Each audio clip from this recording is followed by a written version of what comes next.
Hey everybody, we're back with Laszlo Pucko. He is in Budapest. I am in California. Good afternoon, good evening. It's good evening for you, right, Laszlo? Almost. Good afternoon. Good late afternoon, yes. Good, we'll take all of it this way. So I know, and I picked this background because it looks like we're floating in East Asian waters, and I know you were just traveling from Budapest to South Korea. Korea. How was the trip? It was always exciting. I'm very excited to go back to South Korea. I was there in the autumn as well, visiting facilities and spas and beauty centers and clinics and hospitals and service providers that looking into how they can sell their services to foreigners. We always think about Europe, you know, as having ancient bath or ancient spa or ancient beauty as we, listeners, if you did not hear Laszlo and I do the previous video on worldview, please go back and pick it up on our YouTube site. You will be amazed at the things we talked about. But let's go back on. So we're in Southeast Asia and you went to Korea, and of course, product is interesting. I mean, the Asian market, just like the US or anywhere else, we're very engaged in product, right? Yes. They're absolutely crazy. I have to use the terminology crazy in terms of product sales and product development and brand development, especially K-beauty, as in Korean beauty, but now they are seriously challenged by C-beauty, which is Chinese beauty, and of course everybody is looking into what J-beauty, as in Japanese beauty, is doing. So all these three culturally motivated and culturally defined beauty understandings are driving product sales as well and product development. And this is obviously in the beauty side, but of course when you talk about traditions and resources, we need to look into a very different, very ancient form of bathing, shall we say, or spirituality.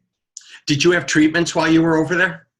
Yes, actually I had anything and everything which was possible during a day, yes. I love that. Well, did you find in Korea, it's you were in Korea, but it follows more of a ritualistic path. Like you spend much more time at the spa rather than the American, hey, I'm in for my 30-minute facial, I got to get the heck out, correct?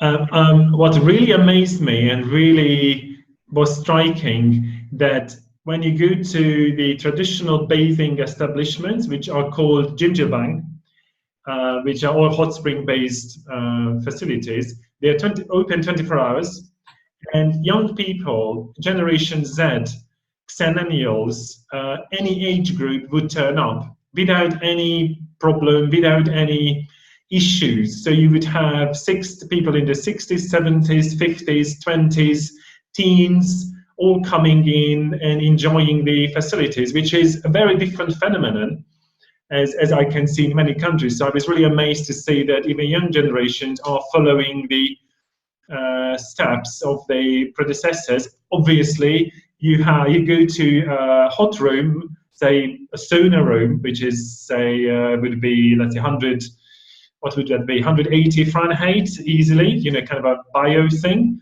and people on their phones chatting away, Instagramming in the hot room, not outside, but indoors.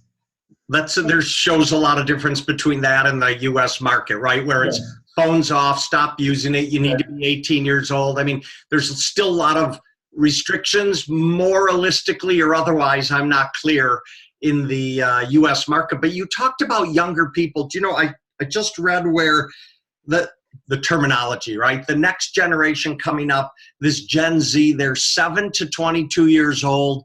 They're very interested in environmental and social causes, and they have a lot of money to spend. Now, it might be their parents' money at this point, but you know, they're very engaged. Look, they're that generation. They were raised with, like, this is never out of their hands, right? So going into the spa, you can't say to them, turn your phone off and leave it in the locker, because that's not going to work for them. But probably it does. Don't forget, these places are for social purposes. This is to hang out with your friends, because Koreans are really working hard. They finish work at 11 p.m. Over midnight. They go to this establishment, have a bath, chat with their friends, You can sleep there like a tatami. It's very basic. You can sleep there. Next morning, you go to university, you go to school, or go to work from that place, and you go home only on the weekends. So that's a very different lifestyle. So it's a social space surrounded by hot rooms, steams, water features, food, game rooms, whatever you name. It's all in there. It's like 4, 5, 6-story huge buildings with separated men and women for the bathing, but the rest is co-ed, and you can have family days out. So it's a very different understanding. It's not luxury, it's very affordable, it's not for tourists. This is what you do. I've seen a lot of that in Scandinavia also, where they have almost a day facility where you just go with the family and you hang out, right? You can eat food there. And yeah, that's exactly it. So no luxury as in, let's say, Western understanding of luxury, which is in space and amenities and provisions and colors and Swarovski crystals. None of those.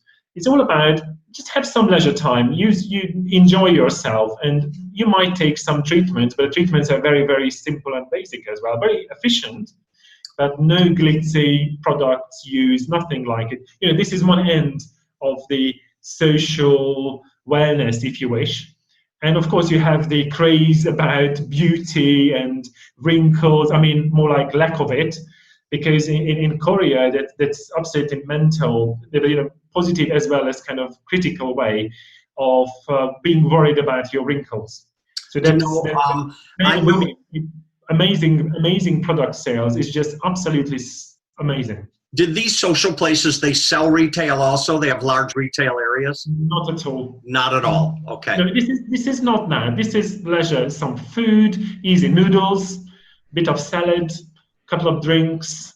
That's it. Not major outlets of food either. Not major product sales. It's not about that. It's about leisure time and recreation. Laszlo, if we had I'm going to call it a social sleep space or a social sleep spa here, Kathy probably wouldn't see me 2 days a week.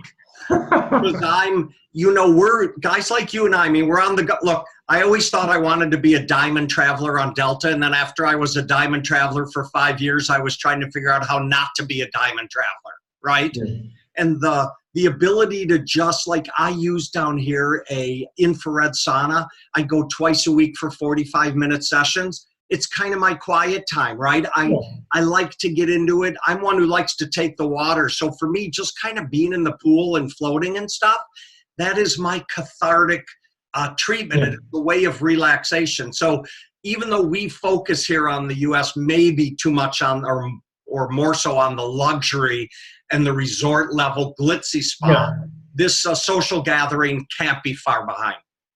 Not at all. And I think this is certainly one way for even product development or service development to affordable social recreational translation of the spa concept or the wellness concept, because that's what people can afford and people are very happy to do, actually, because at the moment the association of the word spa is, especially in North America, it's all about high level, luxury, very expensive.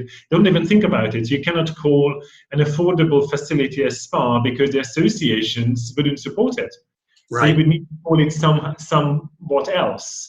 Right. But the market is there, and young people are very happy to spend some time together with their friends in a space which is safe, calm, easy, not complicated, not expensive, and at the same time is good for them.